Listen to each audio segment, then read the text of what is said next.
তাহলে এটা মাছ দিয়ে এই পাকা মাছগুলো দিয়ে এটা ঝাল করে নেবো। এবার মশলা দিয়ে দেবো। এটা পেঁয়াজ বাটা, রসুন, কাঁচা লঙ্কা, টমেটো সব কিছু পেস্ট আছে, আর নুন, হলুদ এবং টমেটো সস, মিষ্টি, এটা দিয়ে মাছ দিয়ে কাঁচা মাছ তো খেতে খুব সুন্দর হবে, আমার তো তাই মনে হয়। তোমরা দেখতে থাকো, যদি আমার ভিডিওটা ভালো লেগে থাকে প্লিজ লাইক করো, শেয়ার করো। আর নতুন বন্ধুরা যারা দেখছো কিন্তু আমাকে এখনো সাবস্ক্রাইব করো, প্লিজ সাবস্ক্রাইব করো।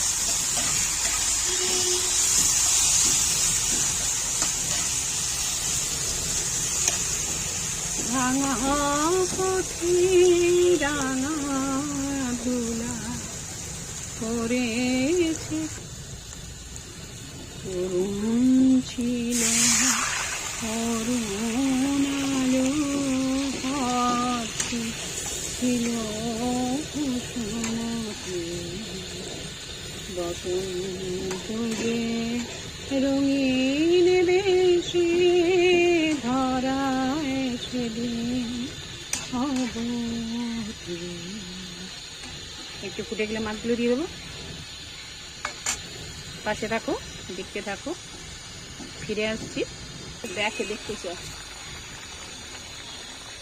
সমস্ত মাছগুলো দিয়ে দিলাম। দেখে তো রংটা দেখে মনে হচ্ছে খেতে খুব ভালো হবে, দেখা যাক হাজব্যান্ড কি বলে। এবার যেহেতু একটা ডিম, আমার মনে হচ্ছে একটা ডিম হয়তো লাগবে, তো আমি এটা ধরবো। একটা কাঁচা ডিম এগুলো দিয়ে দিলাম। কত দেখাবে? হ্যাঁ না,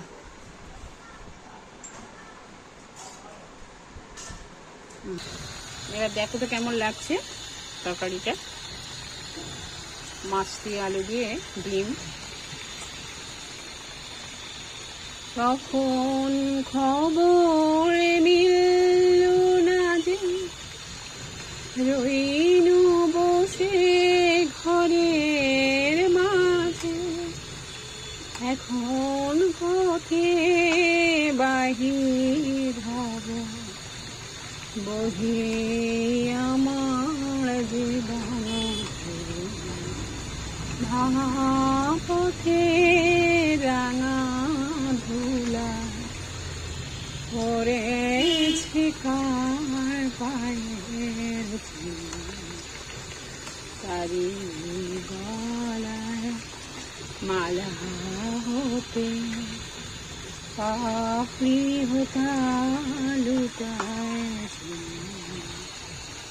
ব্যাস, ওপরে যদি একটু গরম মশলা ছড়িয়ে দেওয়া যায় তো একদম উত্তম খাবার। যদি তোমাদের ভিডিওটা ভালো লেগে থাকে তো প্লিজ লাইক করো, শেয়ার করো, আর নতুন বন্ধুরা প্লিজ সাবস্ক্রাইব করো। Thank you.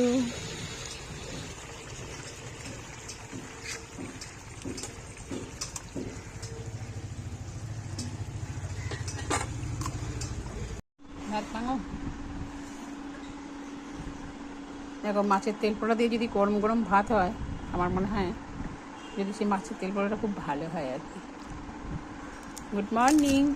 আজকে খুব তাড়া আসলো, কীরকম আওয়াজ হচ্ছে কড়মড় করে, দেখেছো? তেতো তেতো তেলটা না, দেখে মনে হয় তো কোনো সেন্ট ছিল না খারাপ।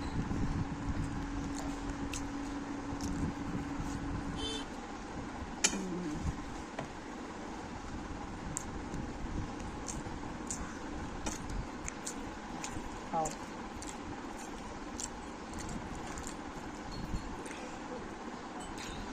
টেস্ট হয়েছে? স্যাটিসফ্যাকশনটা কোথায়? যখনই তুমি বলবে যে খেতে খুব ভালো হয়েছে, তখনই মনে হয় প্রত্যেকটা মেয়ে বা যে রান্না করে আর কি, তার স্যাটিসফ্যাকশনটা আসে। Thank you.